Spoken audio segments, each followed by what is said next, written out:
தரங்கம்பாடின்றத கேள்விப்பட்டிருக்கேன். எப்படின்னா நான் கல்பாக்கத்தில் வந்து டிடபிள்யூ கேம்ப் அட்டன் பண்ணும்போது பாப்பா வந்து சின்ன பிள்ளை, அவங்க தனியாக வந்து கிளாஸ் எடுப்பாங்க. அப்போது அந்த கல்பாக்கம் அந்த கேம்பஸ் வந்து என்னென்னா 1/2 கிலோமீட்டர் தள்ளி தள்ளி இருக்கும் பில்டிங். இது ஏ பிளாக்னா அது பி பிளாக், அவ்வளோ தூரம் தள்ளி தள்ளி போகணும். அப்போ சின்ன பிள்ளை தனியாக வரமாட்டான்னு சொல்லிட்டு அவங்க கூடயே இருப்பேன். அப்போ அவங்க ஸ்க்ரீனில் வந்து தரங்கம்பாடி அப்படின்ட்டு ஜீவன் பால் அவருடைய அந்த வாழ்க்கை வரலாறு வந்து போட்டு காட்டினாங்க பிள்ளைங்களுக்கு.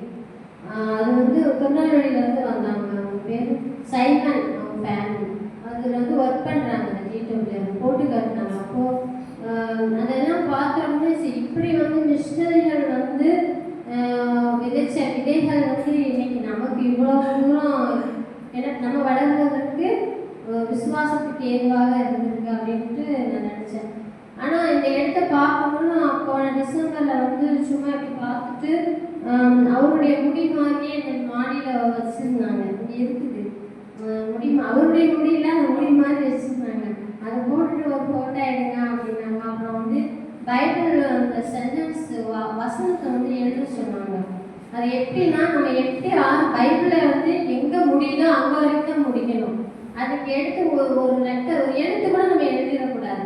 பைபிளை எப்படி புள்ளி வச்சா நம்ம அதே இடத்துல புள்ளி வைக்கணும். அந்த மாதிரி வசனத்தை எழுத சொன்னாங்க. அவங்க கொடுக்குற அந்த பெரிய நோட்டில் அதை நான் எழுதுனேன். உடனே என்ன பண்ணாங்க, ஒரு சர்டிஃபிகேட் மாதிரி கொடுத்தாங்க. இங்கே தான் இதெல்லாம் நான் பார்த்துட்டு அவருடைய ஹிஸ்ட்ரி புக்கை வாங்கிட்டு காரில் போகும்போது அதை நான் ரீட் பண்ணிக்கிட்டே போனேன். காரில் போகும்போது இவர் ஜீவன் பாலுடைய அந்த வரலாறு வந்து ரீட் பண்ணிகிட்டே போகும்போது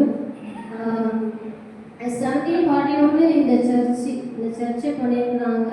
அவங்க ஏஜ் வந்து 35 ஏஜ் தான் அவங்க வந்து லிவிங் வாழ்ந்துருக்குறாங்க.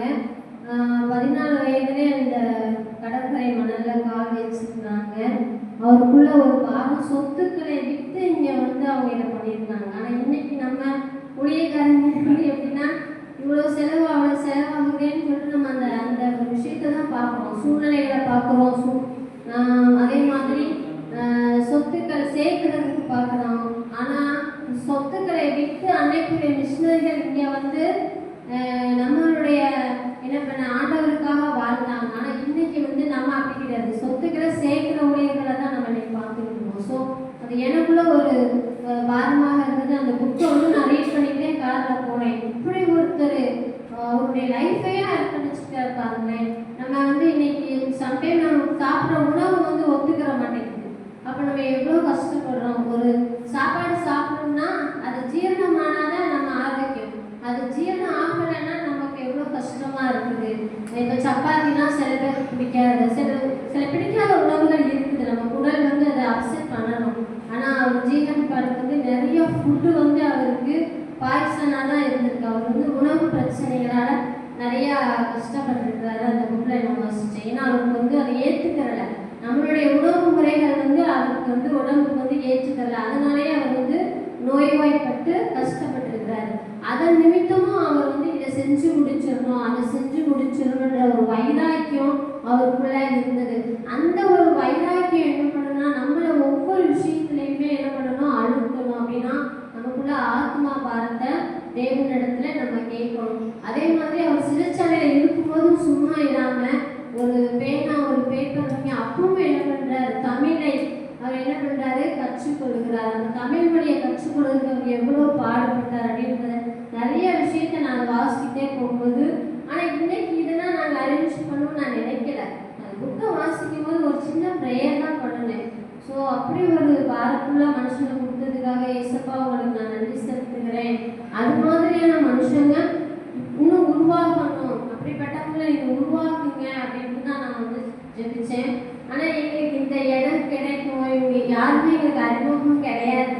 நாங்கள் பட்ட மந்திரத்தை பார்த்துட்டு போயிட்டோம். ஆனால் ஆண்டவர் வந்து இந்த உலகத்தை படைச்சவர், தயவுள்ள மனிதர்களை நமக்கு அறிமுகமாக்குறாரு, நல்ல மனிதர்களை அறிமுகமாக்குறாரு. அதனால இன்னைக்கு இந்த இடத்துல இன்னைக்கு என்னுடைய பர்த்டே கொண்டாடும்படி ஆண்டவருக்கு ரொம்ப செஞ்சது. நான் உண்மையிலே ஆண்டவர் நன்றி செலுத்துகிறேன். உண்மையிலே தேவனுடைய கிருபைன்னு தான் நான் சொல்லுவேன், வேற ஒன்றுமே கிடையாது. அதெல்லாம் நிறைய கிருபை செஞ்சுருக்காங்க. அதுபோல் பட்ஜெட் அதிகமானாலும் பரவாயில்ல,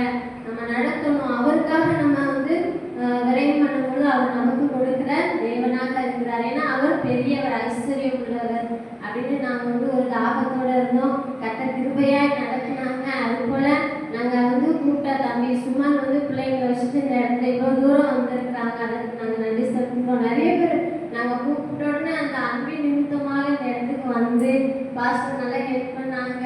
அருள்ராஜ் பாஸ்டர் நாகர்கோயிலில்